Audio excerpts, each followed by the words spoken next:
Hello and welcome to this top 5 movies of the year that I can't wait for. There will be a link in the description to the trailers of each of these movies. But without further ado, let's get started. At number 5, it's kind of a split because, well, both these movies look interesting, but I don't know enough about them really to see which one would be the better of the two. There's only one that has really anything trailer-wise towards it of the movie. The other is just kind of something. And that is, first one is Transcendence, if I say that right, I don't know, starring Johnny Depp, in which his character is like talking about how a mind could be a part of a computer, and he gets shot with a radiated bullet. He's dying of cancer, so his colleagues upload him onto their server area kind of thing. But then he somehow becomes, online. They didn't have to connect to the internet, but he, gets connected to the internet and just it goes out that way, dude. It looks interesting. Watch the trailer. The other one is called Interstellar. That is by Christopher Nolan with Matthew McConaughey in it. There ain't much there to the trailer. They just show past clips of things. But as the title states, it's about, going farther out into our galaxy, into the solar system, to the universe, Can't wait to see it because, it's Christopher Nolan. Love the Dark Knight series. The Dark Knight itself, the movie was awesome. Inception was pretty cool. People, of course, argue about the ending. But I like him as a director. He's a great director. If I had a movie that I was going to have of something, whatever, I'd like him to direct it. Actually then, at number 4, we have Need for Speed, the movie. Now, there's a lot of, here's there say about a movie based off of a video game like that. Games barely have any story towards themselves. But the story they have to the movie and the actor they have it from Breaking Bad, just the cars, the look of it, the feel of it and everything looks amazing. Check out the trailer if you haven't seen it. Looks interesting, looks good. At number 3, we have Edge of Tomorrow. Now, the reason why this is in my top 3, granted it's got, Tom Cruise in it. He's got some good and bad acting parts here and there, but I like him in the movie. He looks like he's really portraying the character right, and the movie itself is like a combination of Terminator meets Halo meets The Matrix, but in all good perspectives. The reason why I say Terminator because it's got time travel thrown into it. Halo-wise because they got like the story kind of, and the outfits, like some of the outfits kind of look Halo-ish. Like there's a helmet in there that's got a skull on it. It kind of reminds me of Reach.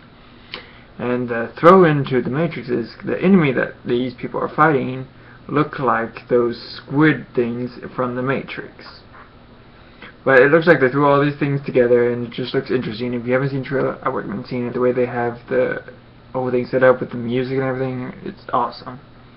At number 2, we have Godzilla, or Godzilla, as everybody knows, the remake of the horrible American version. I thought the original one was okay-ish. Officially, it was, the way they had it at that time was okay. Granted, they didn't do Godzilla well, the way he looked, and the story was iffy.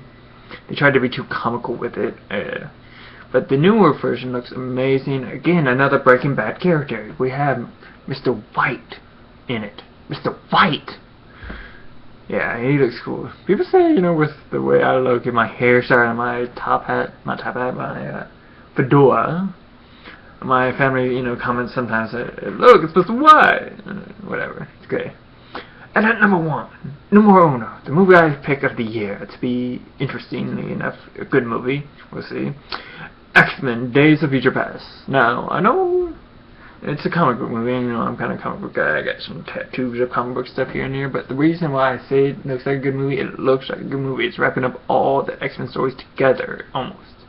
We'll see where it goes with it, but it's like, it takes all the original X-Men movies with the origin, the third horrible movie, the origin movie, that was horrible. It goes from, the Wolverine, the most recent one. It continues from that story, and adds in from the other story of the X-Men's First Class movie. It connects those two stories together.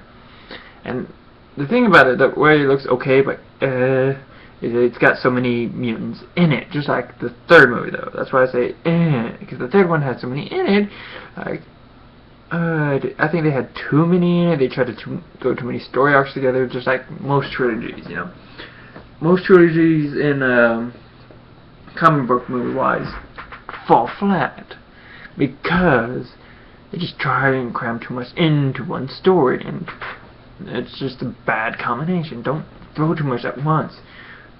Arc it over a couple movies, you know. If this movie's gonna do well from the story, and we should just put in some story to it, you can continue. I think they just try too much with the third movie to cram too much together, is because, you know, they want to ensure that it does superiorly well, and that's why they fall flat almost sometimes. But yeah, it continues from all those stories together, and they, like I said, have so many mutants in it that they had to cut one out. And the reason why I say otherwise is because the mutant they cut out was Rogue. I liked her character, I like the actress who plays her. I just don't know how they're, you know, why are you taking out a well-known character, actress from other movies, but yet let other new people in? It seems, that's why I say, but it looks good, and of course people were wondering, what about, you know, Batman, Superman, why is that not in there? One, of course, all these have trailers, and two, it's been delayed, unfortunately. It's not coming out this year. Batman, Superman movies been delayed for some reasons, I can't remember why, until next year. But those are my top 5 picks of movies this year so far. We'll see how it goes. I mean, of course, you know, you have the last Hobbit movie.